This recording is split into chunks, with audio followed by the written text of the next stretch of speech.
ગુજરાતમાં ભારે વરસાદની આગાહી વ્યક્ત કરવામાં આવી છે। બીજી તરફ રાજ્યના મોટાભાગના વિસ્તારોમાં આજે પણ વરસાદી માહોલ છવાયેલો છે। ત્યારે ક્યાં કેવો માહોલ રહેશે તેને લઈને વધુ વાત કરવા માટે સીધા જઈએ ન્યૂઝ રૂમ કે જ્યાંથી અમારા સહયોગી દીક્ષિતા અમારી સાથે જોડાઈ રહ્યા છે।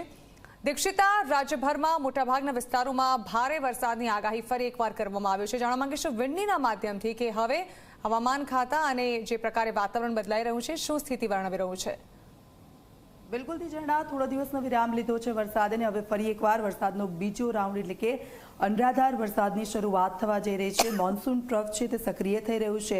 વિંડીના માધ્યમથી આપણે સમજીશું કે આવનારા સમયમાં ક્યાં કેટલો વરસાદ રહેશે, હવામાન વિભાગ શું કહી રહ્યું છે। તો ગુજરાતની આપણે જો વાત કરીએ તો મોન્સૂન ટ્રફ છે તે એક્ટિવ થયું છે અને તેના કારણે આ જે વિસ્તાર છે સૌરાષ્ટ્રથી લઈને દક્ષિણ ગુજરાત અને સાથે સાથે મધ્ય ગુજરાત અને ઉત્તર ગુજરાતમાં ભારે વરસાદની આગાહી કરવામાં આવી છે। ખાસ કરીને મધ્ય ગુજરાત કે જ્યાં અત્યાર સુધીનો સૌથી ઓછો વરસાદ જોવા મળ્યો છે। ઉત્તર ગુજરાતમાં પણ એ જ પરિસ્થિતિ છે। સવાલ જે આંકડા આવ્યા તે પ્રમાણે મધ્ય અને ઉત્તર ગુજરાતમાં સૌથી ઓછો વરસાદ અત્યાર સુધીનો નોંધાયો છે।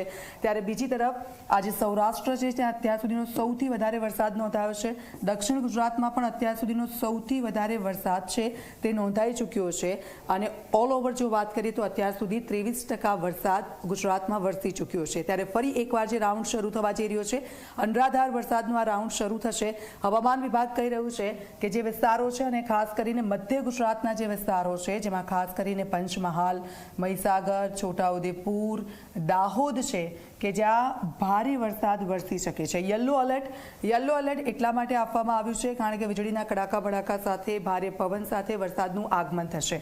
દાહોદની વાત કરીએ, દાહોદમાં ભારે વરસાદનું એલર્ટ આપી દેવામાં આવ્યું છે। સાથે જૂનાગઢમાં પણ વરસાદની આગાહી કરવામાં આવી છે અને ખાસ કરીને અમરેલી છે, ગીર સોમનાથ છે એ વિસ્તારોમાં હવે પછીના જે રાઉન્ડમાં ભારે વરસાદ પવન સાથે વરસી શકે છે। એટલે સૌરાષ્ટ્રના વિસ્તારોમાં પણ હવે સારો એવો વરસાદ છે એ વરસવાની હવામાન વિભાગ તરફથી આગાહી કરવામાં આવી છે। આપ જુઓ, આ જે વિસ્તાર છે સૌરાષ્ટ્રનો છે અને દરિયા કિનારાનો જે વિસ્તાર છે આ પહેલાં આપણે જ્યારે વિંડીમાં જોતા હતા તો અહીંયા એક સિસ્ટમ એક્ટિવેટ થયેલી આપણને અહીંયા બતાવતા હતા સતત, પરંતુ અત્યારે આ સિસ્ટમ એક્ટિવેટ નથી પણ ફરી એકવાર મોન્સૂન ટ્રફ છે એ જોવા મળી રહ્યું છે અને અત્યારે મોન્સૂન ટ્રફ છે તેની અસર છે હવે મુંબઈ તરફ આગળ વધી રહી છે। એટલે આજે મુંબઈમાં અનરાધાર વરસાદ છે, નાસિક છે અને મુંબઈના આસપાસના જે વિસ્તારો છે મહારાષ્ટ્ર છે ત્યાં તેની જોરદાર અસર જોવા મળી રહી છે। આ જે ટ્રફ છે અમે આપને બતાવી રહ્યા છીએ, આપ જુઓ ત્યાં એ સિસ્ટમ એક્ટિવેટ થઈ છે અને મુંબઈમાં અનરાધાર વરસાદ વરસી રહ્યો છે। આપણે ગુજરાતની જો વાત કરીએ તો ગુજરાતમાં કચ્છમાં પણ ભારે વરસાદની હવામાન વિભાગ તરફથી આગાહી કરવામાં આવી છે। સાથે સૌથી વધારે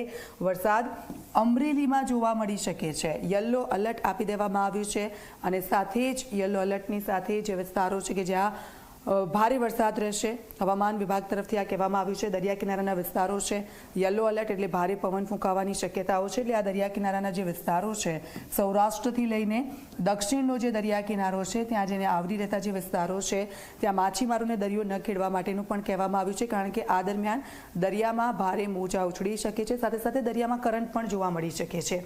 આજની જો વાત કરીએ તો અત્યાર સુધીમાં સવાર સુધીમાં જે આંકડા સામે આવ્યા તેમાં 42 તાલુકાઓ એવા છે કે જ્યાં થોડો છૂટો છવાયો વરસાદ જોવા મળ્યો છે, પરંતુ હવે પછી ઉત્તર ગુજરાતમાં વરસાદની ભારે આગાહી કરવામાં આવી છે। સાથે સાથે મધ્ય ગુજરાતના જે વિસ્તારો છે એમાં વડોદરા, દાહોદ, પંચમહાલ, મહીસાગર એ વિસ્તારોમાં ભારે વરસાદની આગાહી કરવામાં આવી છે। દક્ષિણ તરફ આપણે આવીએ છીએ, દક્ષિણમાં અત્યાર સુધી સૌથી સારો વરસાદ વરસી ચૂક્યો છે અને આ દક્ષિણના જે વિસ્તારો છે એમાં વલસાડ છે, સુરત છે, ભરૂચ છે, વ્યારા છે, તાપી છે, આ જે તમામ વિસ્તારો છે ત્યાં હજી પણ વરસાદ છે એ ખૂબ જ સારો રહેવાનો છે। આપ જુઓ, સુરતમાં પણ સારો વરસાદ રહેશે, ભરૂચમાં પણ સારો વરસાદ રહેશે, વ્યારામાં પણ સારો વરસાદની આગાહી કરવામાં આવી છે, વલસાડમાં પણ સારો વરસાદ રહેશે। એટલે દક્ષિણ ગુજરાતમાં સતત વરસાદ છે। થોડો છૂટો છવાયો વરસાદ તો આ દરમિયાન પણ જોવા મળ્યો છે।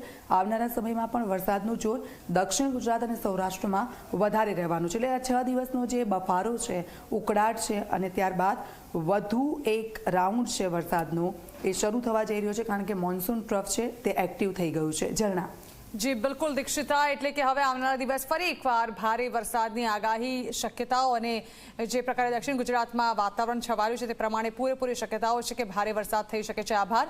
તો દક્ષિણ ગુજરાતના મોટા ભાગના વિસ્તારોમાં વરસાદી માહોલ છવાવાની પૂરેપૂરી શક્યતાઓ। વાત કરીએ સૌરાષ્ટ્રની